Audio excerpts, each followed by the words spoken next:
with Jose out, will there be a temptation to move Maya back into centre half, or you've got Stephen Cooper as well? These are the two options, and I was very pleased how Stephen came on the pitch, and he did a great job against City, and he will start tomorrow. It's going to be a tough job if he's got Benteke, who's a big, powerful player, isn't he, to have to mark? Yes, but maybe Stephen is as so strong as Benteke if he play, and that's no problem for Stephen because he's a physically strong defender and get the confidence to start tomorrow. He's had to be patient, hasn't he, a little bit since he came here and kind of wait. Do you feel this is the big chance for him to really kind of make it? Yes, of course. I think he maybe had some difficulties in the beginning, and of course Jose was in front and Virgil in front in the both position where Stephen can play, and I'm not the manager who change a lot if the team is doing well, but now, and that's always the question to the players when they get a chance, you have to take it, and that's also the reason after this Saturday that I said to Stephen that he will start tomorrow. And on that note, obviously we spoke last week about Shane as well and him getting his chance at Man City. Obviously got a goal. How do you think he did overall? He did it. He did it well. I think he was dangerous against City, and maybe in some situations when we played a little bit more the long ball, he can be more dangerous than he was last Saturday. He scored a goal, but that's always the reason. Centre back is centre back, and we play always with 4 defenders normally. But we can and we have different options in front to play with Graziano and Shane. We played several times with Sadio behind Graziano. Sadio can play to the right, can play to the left. Dusan. We have different options, and we take the best one what we think for tomorrow. A lot of clubs have sort of stopped taking cups as seriously as Southampton have been, or sometimes change their team around in these sort of competitions. What is it that makes you think it's so important to try and win a trophy rather than worry just about the league position? But first of all, I think if you win, that's the best medicine for the confidence.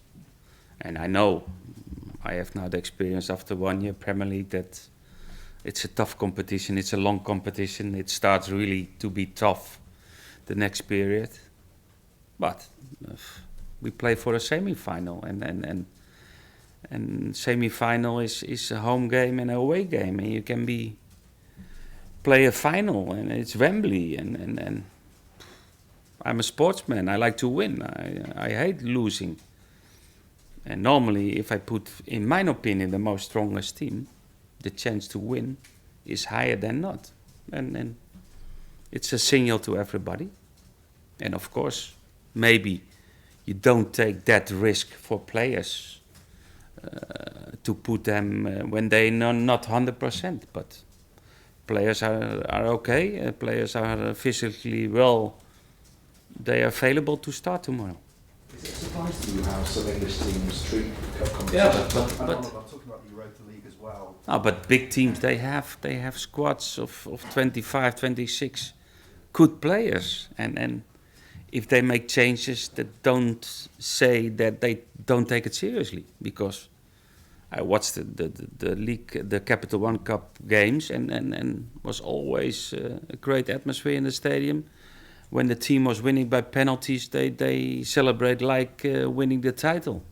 That means that everybody likes to win and everybody takes the competition seriously. Do you feel like if you did get through to the semi-finals or to Wembley, that would feel like the conclusion of the climax or the culmination of years of good work here, even starting long before you came? Yeah, then really maybe you get something to win. And of course, what we did last year was fantastic. But it was a qualification European League, and it's not a trophy, it's not a title, and we get a chance, and we in the quarter-final, and Southampton, maybe it's something what the club needs after several seasons doing fantastic work in the club and growing and improving, and then of course it's something what you can win, and we will fight and do everything to win. Lots of people here were very excited about the Europa League and disappointed to go out. Do you feel like with progress in the Capital One Cup you can make up for that?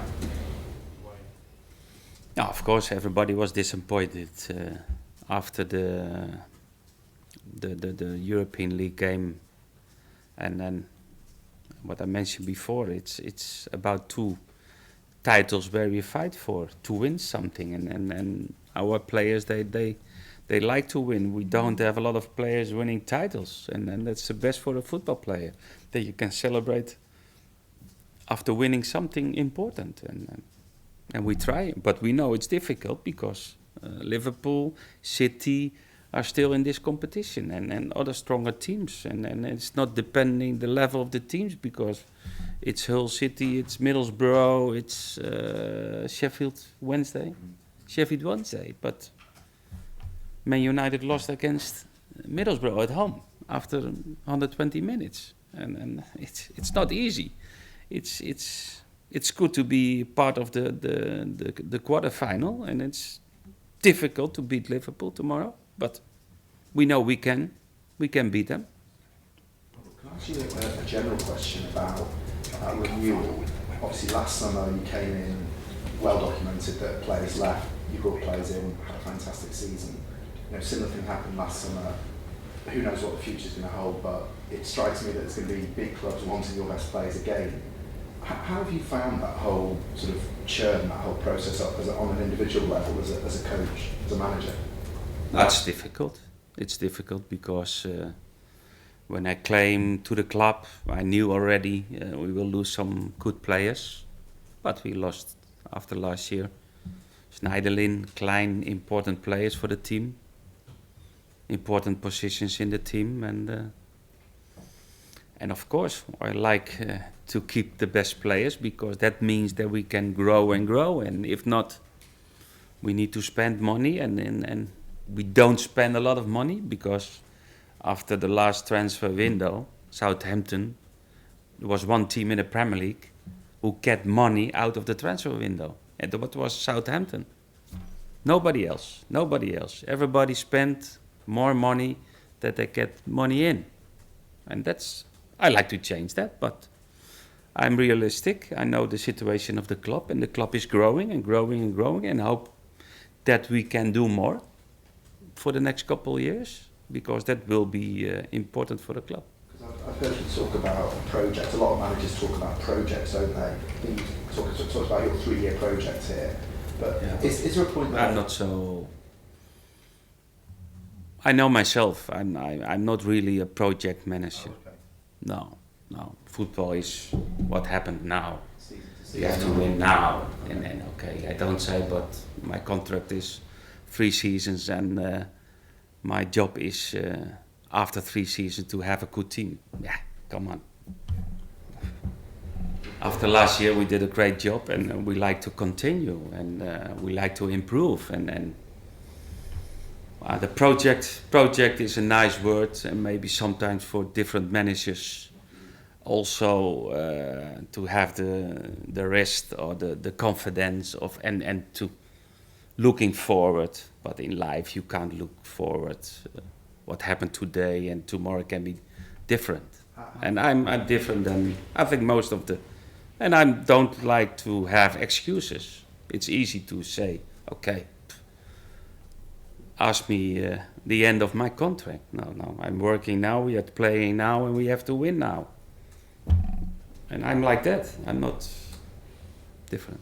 So you don't really look too far ahead then, ever? No, I'm part of the philosophy of the club, and we like to grow, we like to continue, we like to give opportunities to young players.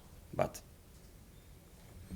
if we don't win, the chairman will be not happy, because we have a standard level in Southampton, and that starts 6-7 years ago, and Pochettino did a great job in the time that he was the manager in Southampton, and I try to continue, but we have our level, we know.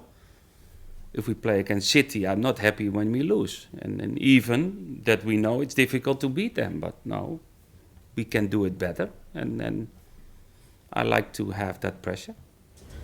Ronald, obviously you had a happy memory as a player at Wembley. Does that make you more determined to get back there as a manager?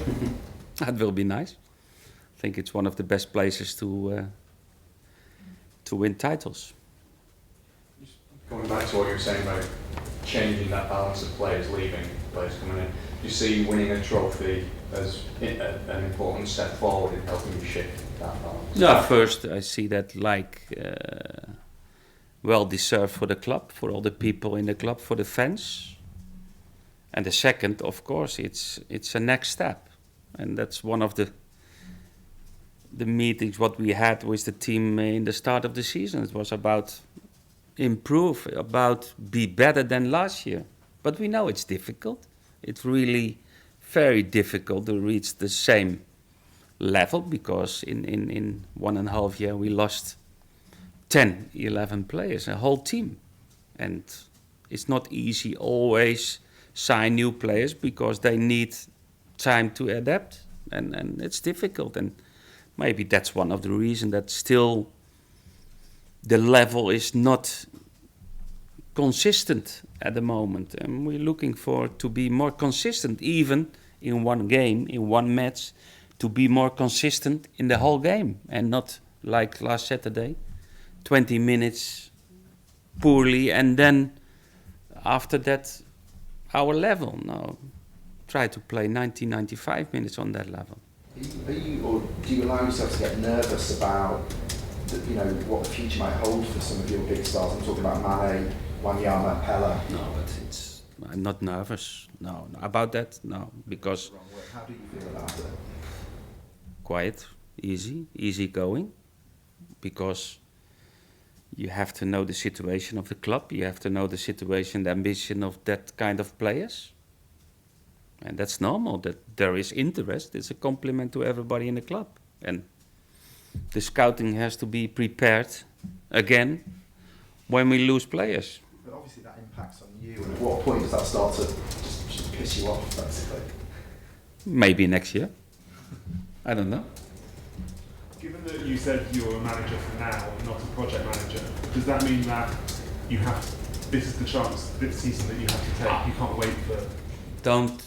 I think it's important that we don't have a misunderstanding. Sure. I signed a contract for 3 years with Southampton, and I know we have to grow. The club has to grow. We have a lot of new people in the club, and we lost several good players. And you need time, but day by day, it's football. Football is not what happened next year. No, we play this season, and we like to do it better. We know it's difficult, and that's what I try to explain.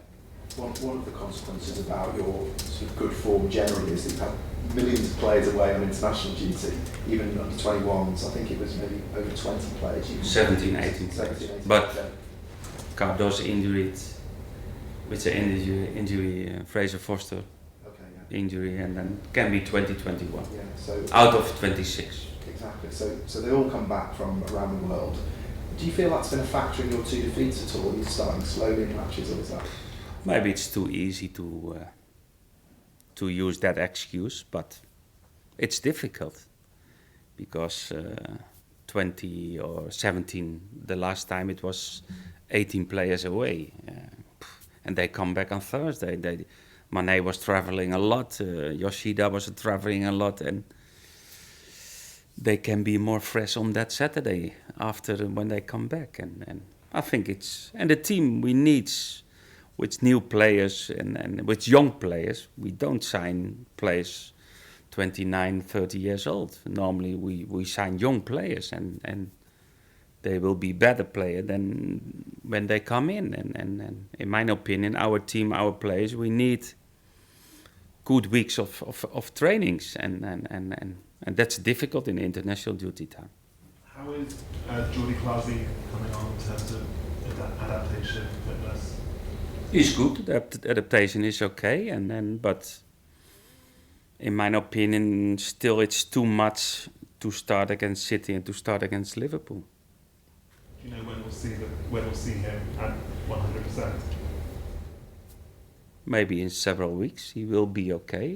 It's a tough program, and one of his problems was that he didn't have a normal preseason. And if you don't have a normal preseason as a player, it's difficult. Obviously, Liverpool have got a few ex-Southampton players in their ranks. Probably one or two of them not going to get the best reception from the home fans. Can that be a disadvantage sometimes? Because if they get booed, it could fire them up in some way.